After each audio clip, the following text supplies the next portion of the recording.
Good evening and welcome, my dear friends, to a bitterly cold Tuesday evening here in Cumbria in the United Kingdom. Good to have you around this table of love. And I particularly welcome our dear Pam from Florida, Abla and Miriam, and the many others who've joined us but not logged in. You are welcome. Let us begin by lighting a candle for peace. For peace in the heart of every child of God, regardless of their belief or none. For healing of mind, body and spirit, and our sacred planet we call Earth. And for the animal kingdom, God's little helpers who bring us so much love.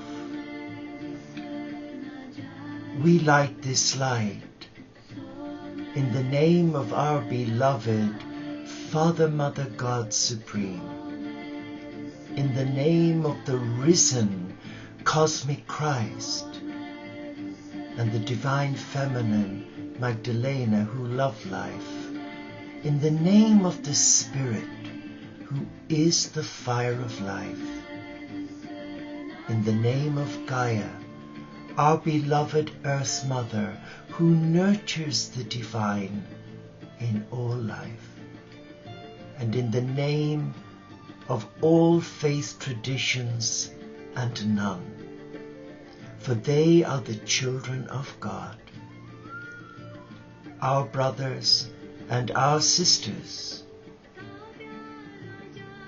and in the name of spiritual diversity, on behalf of all my brothers and sisters around the world, members of the Teo community of Interfaith Franciscans, I, Brother Sean, welcome you to this table of love, where all are equal in the eyes of God.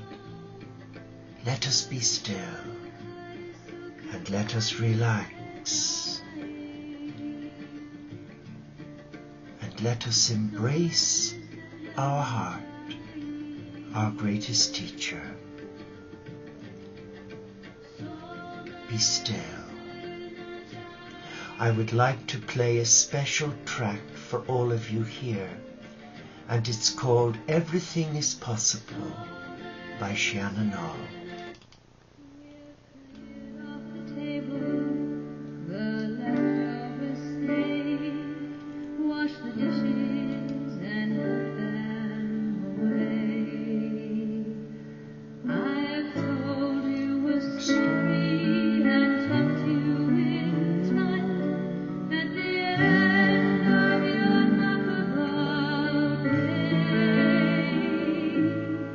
As a moon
such beautiful words. You can be anything that you want to be in the kingdom of God on earth. Powerful words, but sometimes we don't hear those words, especially if we're unwell, if we're locked in a mindset of sadness and fear. And fear, for those of us on the spiritual path, know they are the tools of the evil one that seeks to destroy God's inner peace. But we have a simple tool that God gave to us. We name the problem. We bless the problem. We release the problem in its entirety to God, to Allah, to Jehovah, to the Supreme. We step back, we take a deep breath, and we send gratitude to God. And it's as simple as ABC. Last night we talked about the different types of spirit. We focused on the callous spirit. Tonight we're going to reflect from a Christian perspective, and for brothers and sisters present who are not of the Christian persuasion, we ask your tolerance and we ask your love. Tonight I would like to focus, what is an impulsive spirit? We've all met impulsive people. I guess I'm impulsive, without meaning to be. I guess I had to be, as a senior nurse in palliative care, to be impulsive, to get the job done. And I guess it stays with you. But let me share with you what was heavy on the heart of the cosmic Christ when he was incarnated as Jesus. Peter, not knowing what he said, impulsive. Peter, one of the 12 disciples, was impulsive. Or in modern language today, they would say he was an egghead. I don't particularly like that definition. But on the Mount of Transfiguration, Peter said to Jesus, Master, it is good for us to be here. And let us make 3 tabernacles, not 1, but 3. 1 for you, 1 for Moses, and 1 for Elijah. Not knowing what he said, and a voice came out of the cloud, saying, This is my beloved Son. Hear him. Can you imagine if it was you and me stood on the Mount of Transfiguration and were full of excitement, maybe impulsive, and we'll have not 1 tent, but half a dozen tents, and then suddenly you hear that inner voice, the voice of God. Here is my beloved Son. What would you do? Would you run away? Many would. Or would you remain in shock? But if you knew the Christ, the Son of God, and as a Muslim, if you knew the Prophet Muhammad, and as a Buddhist, if you knew the Lord Buddha, in Hindu, Vishnu, Ganesh and Krishna, you would stand back in reverence and you would listen. So here we have a scenario of what it is to have an impulsive spirit. And Peter was impulsive. It says that another spirit Jesus identified among his disciples was an impulsive spirit. Note the words, not knowing what he said. Peter's penchant for saying, whatever came into his mind, it just flowed from him. He never gave it a thought. This is my beloved Son, hear him. He didn't hear the voice. He didn't hear the words. He was so preoccupied by his impulsivity. Yes. But we're being asked that we need to appear wise and have all the answers, but not really. Today we are expected to be all wise and have all the answers for the boardroom meeting, but that is dangerous. It can lead us down a slippery slope where we're asking people to feed our ego rather than feed the soul. And the secret is, we cannot hear God. We cannot hear the voice of Allah, Jehovah or Yahweh if we are busy chatting, or the television is on and the radio is blaring full blast, or we're anxious and fearful and afraid. We need to take a deep breath. We need to center ourselves and come back into our heart, our God center, and then we can hear that sweet, soft inner voice speak to us. And that eradicates the need to be impulsive, don't you think? So the secret is to learn to be quiet and observe what's going on around you. Use your senses, your sight, your hearing, your heart, your sense of danger. Use your God-given senses to interpret the situation, the signs. Nature has so many signs to give you. When was it the last time, excuse me, when you were out walking and you decided to look up at the clouds? When was it the last time you actually received a message from the ancient spirits?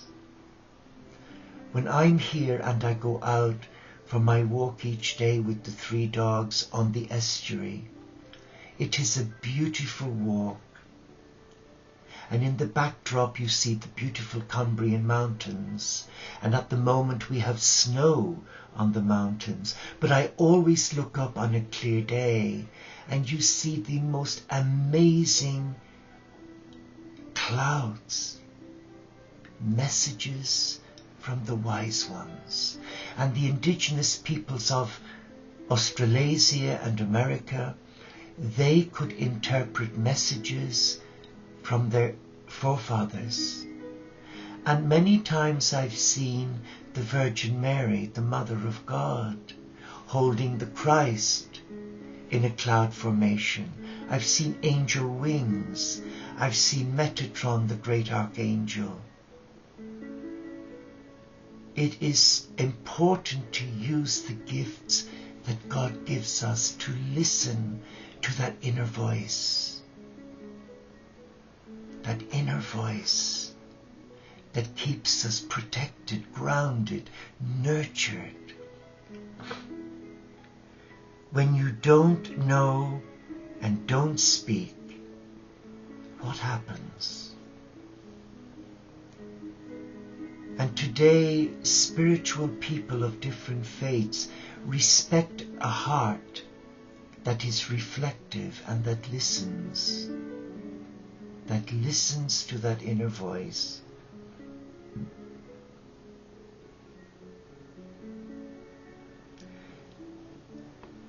Interestingly, experts say that the average person is now bombarded with 35,000 messages a day, emails, texting, phone messages. It's a lot of information, and one needs to be disciplined. I know here I could be on the internet answering emails, replying to various people who contact me for support. I could be here for 9, 10, 12 hours, but I have to be very disciplined, like you must, and have a cut-off point. So what is Gaia saying to your heart? What is your God saying to your heart about being impulsive? What do you sense in here are the dangers of being impulsive? Well, the most important is, if you don't discern what is being said to you, you miss the message. You really have to listen in silence.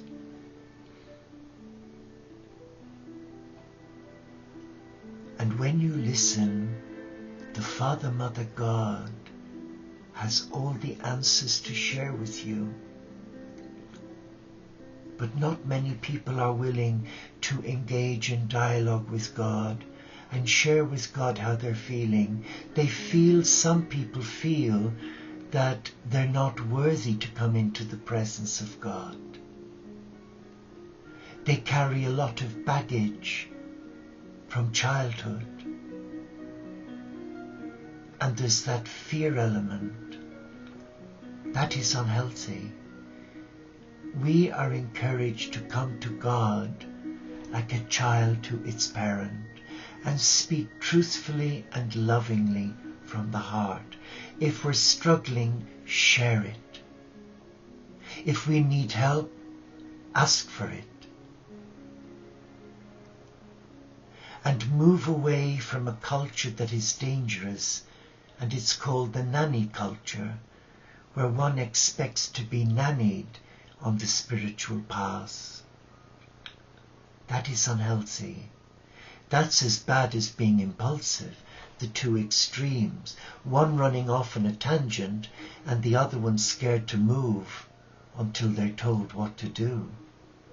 Two extremes, equally dangerous. So I want us to just reflect for a moment. What is the cosmic Christ saying? What is he saying to your heart? What do you sense he's saying to you? Well, these are the words I was given earlier.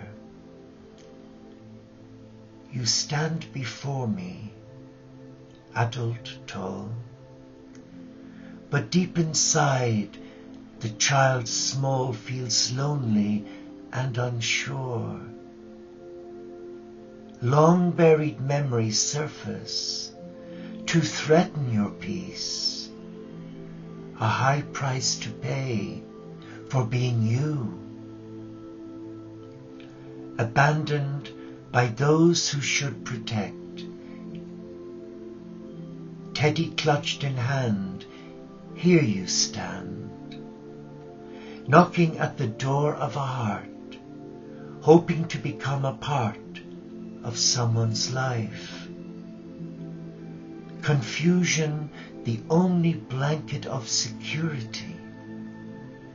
No surety of abode or faces kind. Make out you didn't mind. Brave is the cover of assumed independence as you grow. Coping with inside hurt with an outside smile, and all the while searching for love, but no one must know. And the cosmic Christ says this: I offer a loving hand, as together we travel on paths unknown. Come walk with me, for we are guided by miracles, as yet unrealized. Therefore do not fear. Therefore do not fear. I offer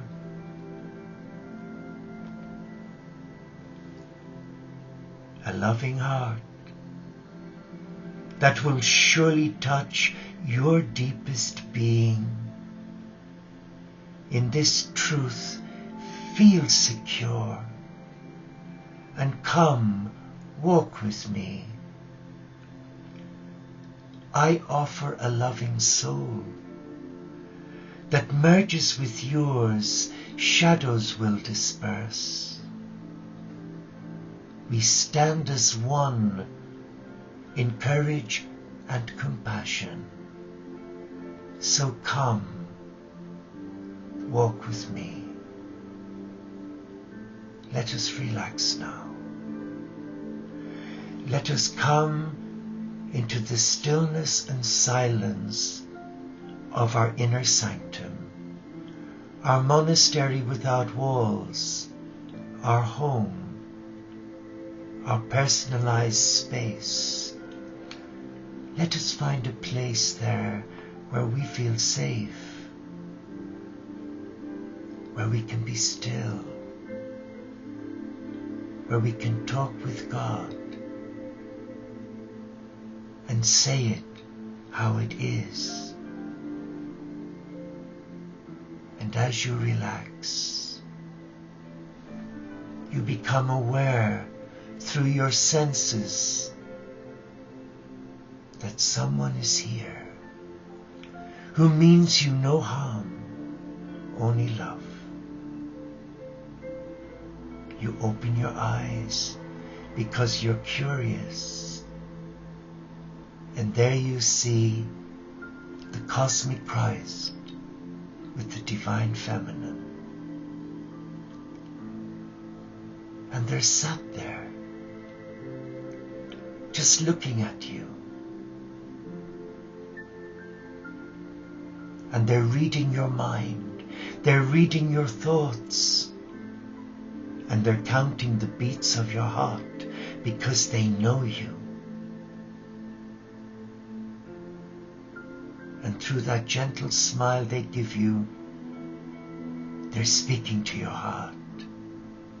Share with us. Tell us how you are truly feeling. Stop pretending. Come clean. Be truthful. Be honest. Honor your divinity as a child of God. Take back your power from those situations that have hurt you. Bless those who have caused you real pain. Don't fight them. Bless them. Release their karma. Protect your sacred space and your heart. And let us take a deep breath and breathe in that love. It is a selfless love. It is a healing love. And it calls you, come. Let us walk together.